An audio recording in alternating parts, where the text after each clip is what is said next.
Hey guys, how's it going? Hope you're doing well. My name is Crown, and today I'm going to read you some very interesting stories that I hope that you're gonna love. And now, without further ado, let's go!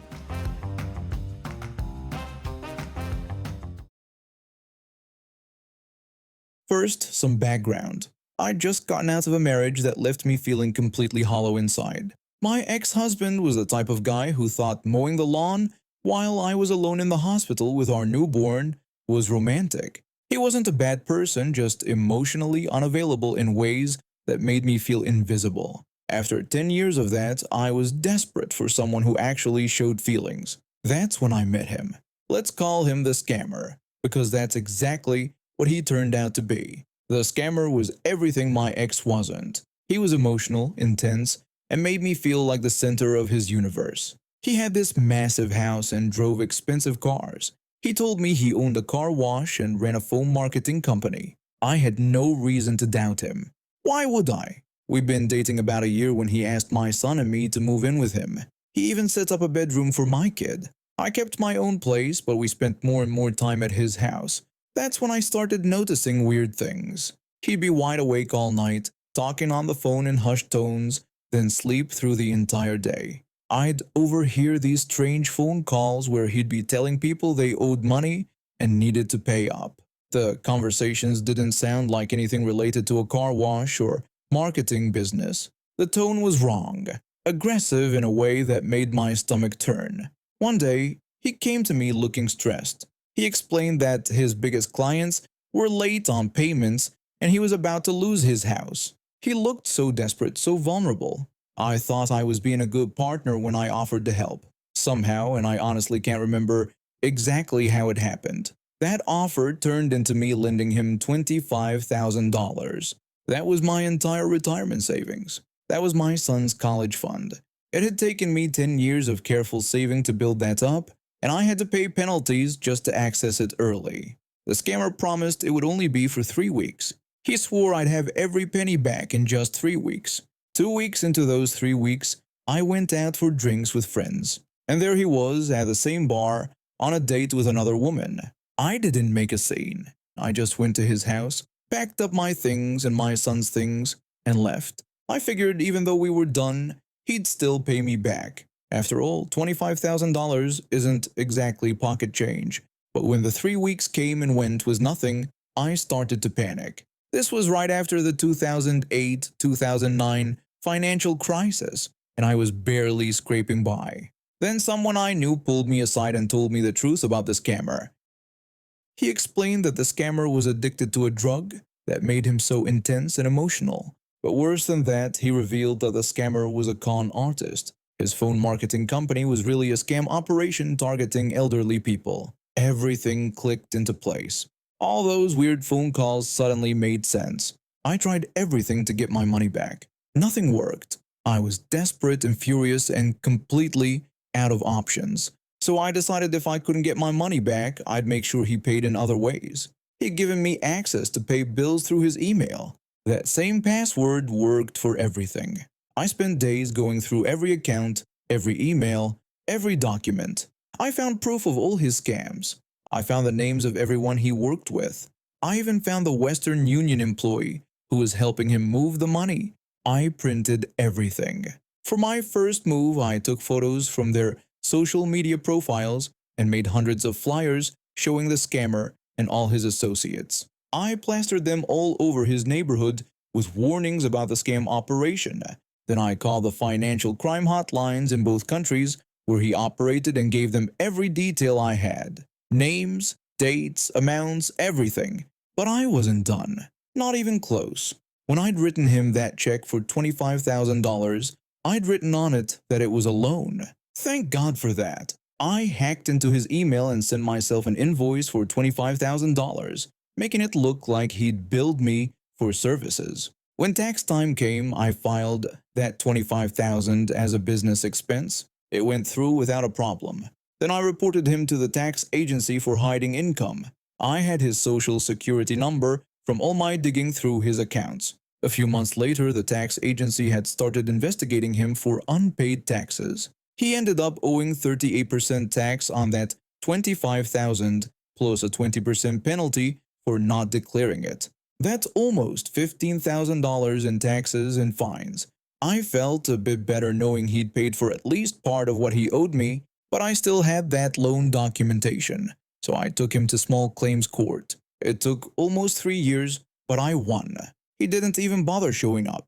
The judge ordered him to pay back the full $25,000 plus court fees. I never saw a penny of that judgment, but what happened next made it all worthwhile. Turns out my call to the Financial Crimes Division had more impact than I thought. The tax agency teamed up with the Wire Fraud Division and tore apart his entire life. They couldn't make the wire fraud charges stick, but his lifestyle didn't match his declared income at all. They got him on massive tax evasion. They froze all his accounts and gave him 3 months to pay back taxes.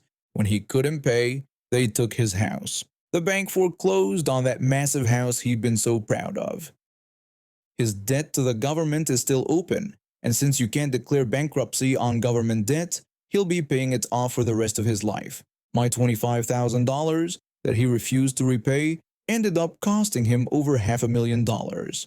At 40 years old, he had to move back in with his parents and apply for welfare. I still haven't gotten my money back, but knowing that he lost absolutely everything trying to keep it, that's almost better than the money itself. He played the wrong person, and it destroyed him. I grew up fixing everyone's computers and helping relatives with their email problems, but everything changed when my grandmother got scammed out of $3,000 by someone pretending to be from Microsoft. She called me in tears, explaining how a nice young man had helped her remove a virus from her computer. She'd given him remote access, her credit card information, everything. By the time I got to her house, her bank account was cleaned out.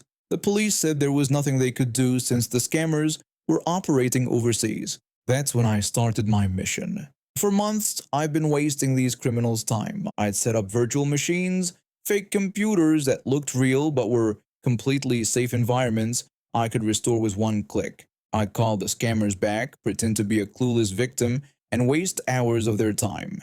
The longer they spent with me, the less time they had to steal from actual victims. Some of us in the community even used call flooders to shut down their phone lines entirely. We'd share information about active scam operations and report them to authorities, though sadly they rarely did anything useful with it. Today started like any other day. I dialed a number from a fake pop-up I'd found claiming my computer was infected and my personal information was being stolen. A voice with a thick accent answered on the other end. He thanked me for calling Microsoft technical support and asked what the problem was. I explained about the scary message on my screen saying my computer was being hacked and all my information was being stolen, mentioning that the pop-up had their number on it. He acted very concerned, saying it was a serious situation that needed immediate attention. He asked me to turn on my computer so we could fix it right away. I smiled. They always acted so concerned, so urgent. I fired up my virtual machine and gave him the code to remote into it. He told me he was now connected and would show me what was happening. He opened the command prompt and ran the tree command, which just indexes all your files. While the list of files scrolled rapidly down the screen, he typed a message at the bottom. He pointed at the screen and explained that this showed my computer was infected with a very dangerous virus, claiming all my personal information and bank details were being stolen right now. I acted panicked and asked if he could fix it. He said he could, but he needed to show me something else first. He wanted to show me the hackers who were currently connected to my machine. He ran Netstat, which shows network connections. Every computer has these, it's completely normal, but he pointed at the foreign addresses like they were evidence of hackers. He claimed these addresses belonged to hackers from Russia, China, and other countries, all stealing my information right then.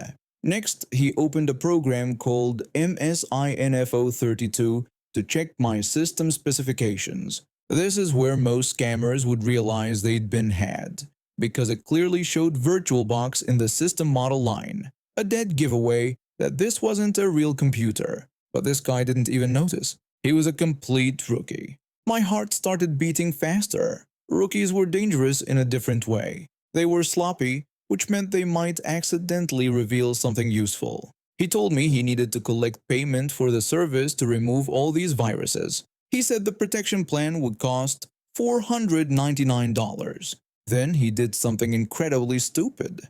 He opened his payment processing account right there on my virtual machine to enter the payment information. When he logged in, I watched carefully. The browser asked if he wanted to store his password. It was in my native language, which he clearly didn't understand. I quickly clicked yes while distracting him. I interrupted and asked what the message was that just popped up. He brushed it off, saying it was just a security notification, then asked me to provide my credit card details. I started filling in fake information on the payment form, taking my time asking him to repeat things.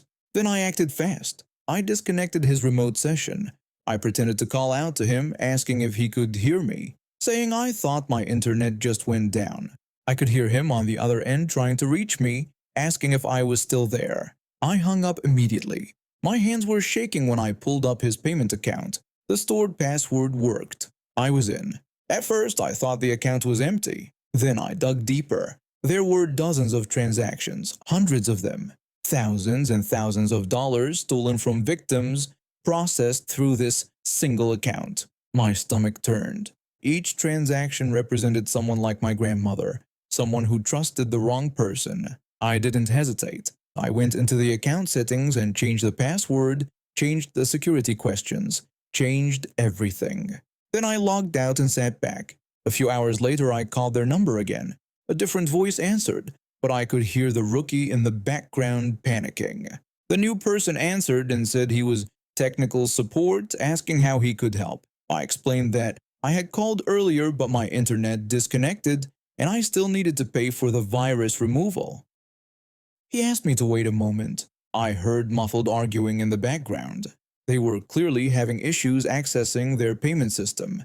The person came back and told me they were having technical difficulties with their credit card processor. He suggested I purchase iTunes gift cards for the payment instead, saying I could buy them at any store. I questioned this, asking if iTunes gift cards were really for virus removal. He insisted it was a standard payment method. I almost laughed. The iTunes gift card scam was so obvious that hardly anyone fell for it anymore. By locking them out of their proper payment processor, I forced them into using a method that was far less effective. Sure, they might still scam someone, but their success rate would drop significantly. I told him the request seemed strange and that I'd think about it and call back later. I hung up and checked the account again. Still locked? They hadn't managed to recover it. Days later, I could still log in. They apparently never set up recovery options, probably because they were using stolen identity information that they couldn't verify. I couldn't refund the victims directly, but I documented everything. Every transaction, every detail, every piece of information about their operation. I sent it all to the authorities, to consumer protection agencies, to anyone who might be able to use it. The account showed over $50,000 stolen from victims over just a few months. $50,000 that now sat frozen, inaccessible to the scammers who stole it. That night, I called the number one more time. The line was disconnected. They'd shut down that operation entirely. I'd been in my new house for a few months when I started noticing how things worked in this town. Every few days, someone knocked on my door offering odd jobs.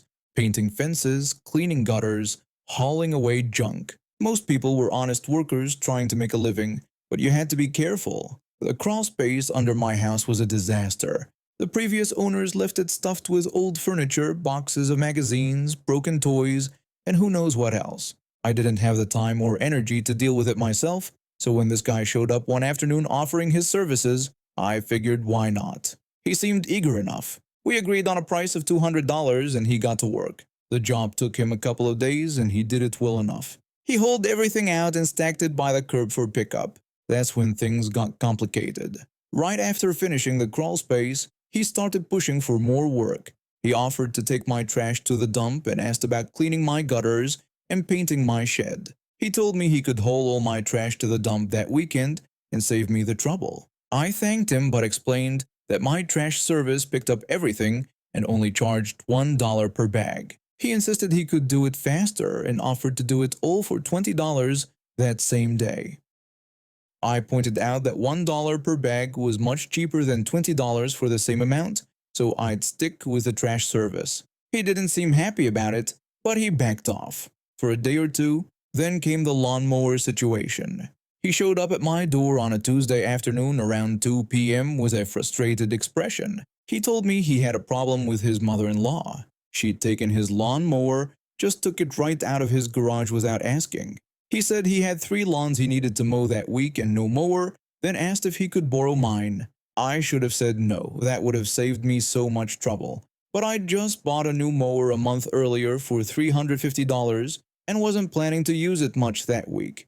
I asked him how long he'd need it. He said just a few days, a week at most, and promised to bring it back in perfect condition. I told him 2 weeks maximum and that I'd need it back by then. He agreed and assured me 2 weeks would be plenty. He even wrote down his phone number on a scrap of paper so I could reach him if I needed it back sooner. He loaded the mower into his truck and drove off. I watched him go and had this sinking feeling in my stomach that I'd just made a mistake.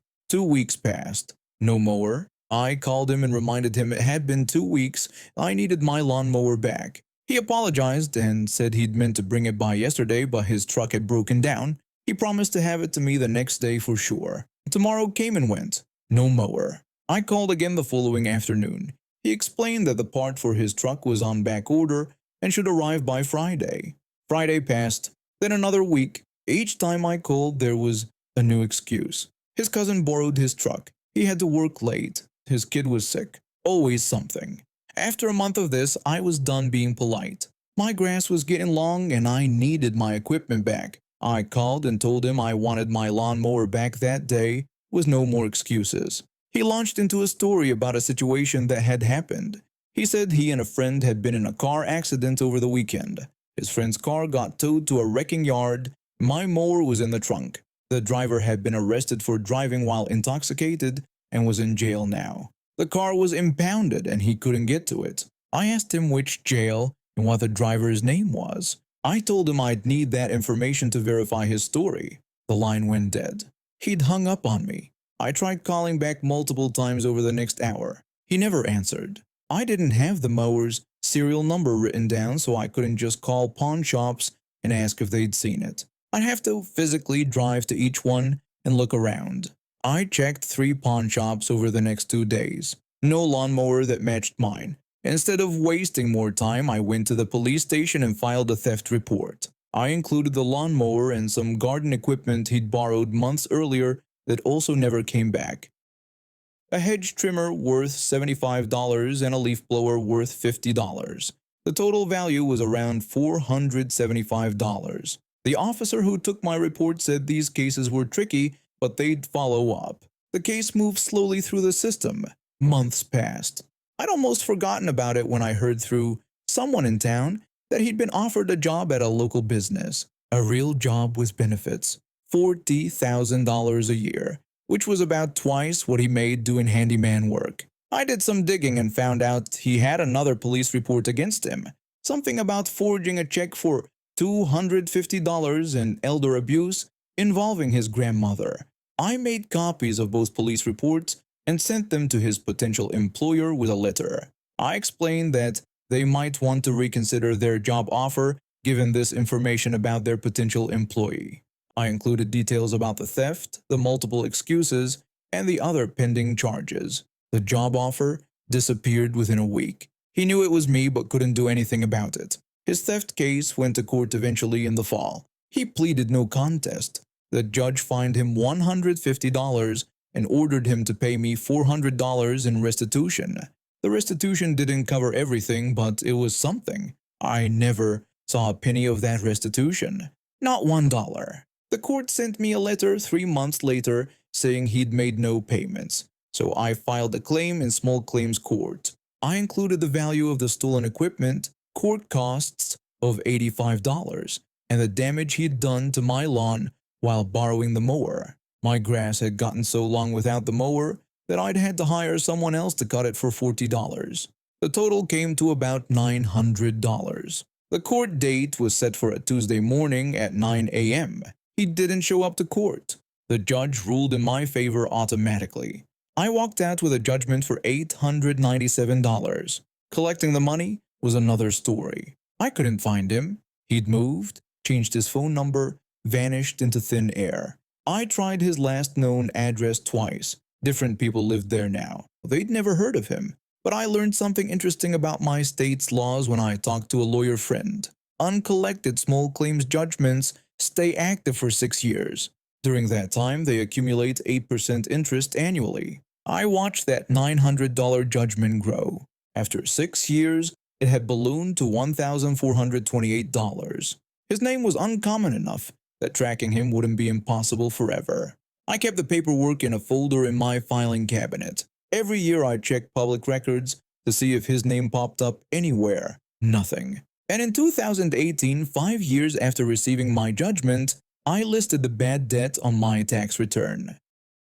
My accountant explained how it worked. According to the law, an unpaid judgment counts as income for the person who owes it. The IRS considers forgiven debt as taxable income. Now, it wasn't just my problem. It was the IRS's problem too. And the IRS is much better at finding people than I am. They have resources I could never access. Whether they go after him for it is anybody's guess. But the thought of him getting a letter from the IRS about $1,500 in unreported income makes me smile. He'd have to pay taxes on that amount even though he never actually received the money. That could mean another $300 or more in taxes owed, plus penalties and interest if he ignored it. He stole a $400 lawnmower. It cost him a $40,000 job and potentially a whole lot more, all because he couldn't just return what he borrowed. And now we have reached the end of today's stories. Thank you for watching, and see you next time.